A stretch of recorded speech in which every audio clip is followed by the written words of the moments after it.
Hello and welcome back to my video blog. The European Parliament came back from holiday this week with the obvious concern about the situation between Russia and Georgia. The fact that there was a conflict over the summer which has left 150,000 or so people at least temporarily homeless. The fact that we might have a conflict not far from the borders of the European Union. The implications for energy policy and our dependence on Russia. All of these are subjects that will be discussed here on Monday and thoroughly discussed not only by Parliament but also by the heads of state and government who will meet in a special session of the European Council. It seems to Liberals and Democrats here in the European Parliament that three things are essential. The first is that the European Union keeps up the pressure on Russia and Georgia for a peaceful solution.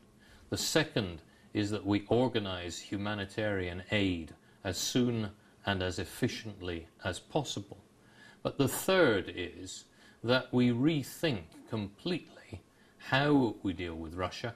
We try to come up with a common position both on energy policy and on our strategic approach to Russia in defence and security terms, if Europe is really to have any say in the whole thing.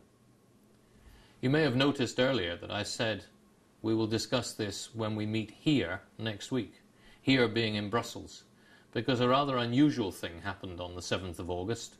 The ceiling of the European Parliament's debating chamber in Strasbourg fell down. A very substantial amount of rubble. Had there been people in the chamber at the time, 10 or 15 people could have been killed. It's a serious problem, and of course it adds to the pressure for the European Parliament to have one seat in Brussels rather than to go down to Strasbourg for its plenary sessions.